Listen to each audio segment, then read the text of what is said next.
অন্নপূর্ণা যোজনার ৩,০০০ টাকা মোটামুটি সবাই পেয়েছে। অনেকেই কিন্তু অন্নপূর্ণা যোজনার টাকা এখনো পায়নি, তারা জানুয়ারি মাসের মধ্যে পেয়ে যাবেন।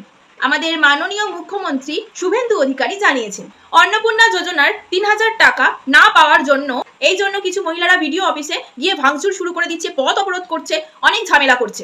কিন্তু কিছুদিন আগে যখন শুভেন্দু অধিকারী মঞ্চে দাঁড়িয়ে বলেছিলেন মিল মিড ডে কর্মীদের ২,০০০ টাকার ভাতার জায়গায় ৩,০০০ টাকা করে দেওয়া হচ্ছে, সেই মঞ্চে দাঁড়িয়েই মুখ্যমন্ত্রী যে কথাটা বলেছিলেন সেটা কিন্তু আপনারা শোনেননি, ভালো করে একটু শুনে নিন।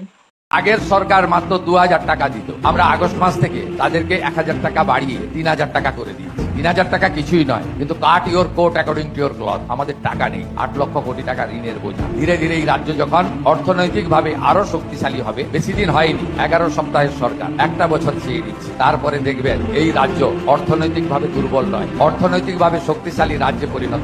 আমাদের রাজ্যে ৮ লক্ষ কোটি টাকা ঋণের বোঝা আছে, কিন্তু মুখ্যমন্ত্রী কি একবারও বলেছেন যে তার জন্য অন্নপূর্ণা যোজনার টাকা দিতে পারবে না? বলেনি।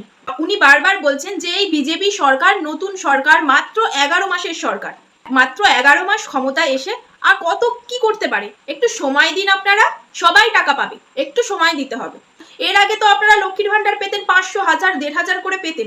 তার জন্য রাজ্যের ৮ লক্ষ কোটি টাকা ঋণের বোঝা চাপিয়ে দিয়ে গেছে। ওরা লোন নিয়ে পাবলিককে দিয়ে নিজেদের নাম কামিয়েছে। ওরা রাজ্যকে অর্থনৈতিক দিক থেকে দুর্বল করে দিয়েছে।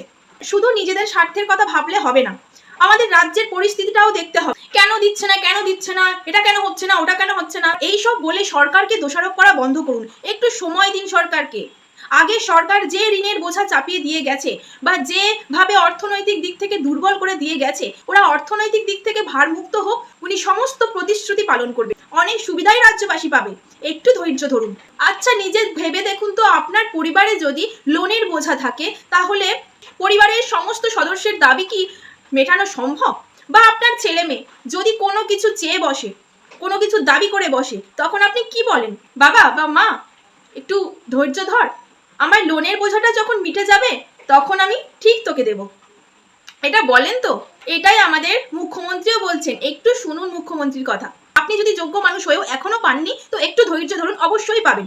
আর যদি এই নিয়ে আপনাদের কোনো রকম কোনো প্রশ্ন থাকে বা কোনো সমস্যা থাকে, কোনো বিষয় জানার থাকে, তাহলে সরাসরি মুখ্যমন্ত্রী শুভেন্দু অধিকারীর হোয়াটসঅ্যাপ নাম্বার উনি দিয়ে দিয়েছেন সবাইকে, আপনারা যোগাযোগ করে নিতে পারেন বা মেসেজ করে নিতে পারেন। তাছাড়া আমাদের রাজ্যে নতুন হেল্পলাইন করা হয়েছে, সেখানেও আপনারা যোগাযোগ করতে পারেন। মুখ্যমন্ত্রীর বলা কথাগুলো হয়তো অনেকে বুঝতে পারেননি, আমি এই জন্যই সবাইকে ভালো করে বুঝিয়ে বলছি, আপনারাও ভালো করে বুঝে নিন আর ভিডিওটা শেয়ার করে দিন, যাতে অন্যরাও বুঝতে পারে, আমাদের শুভেন্দু অধিকারীকে যেন ভুল না বোঝে।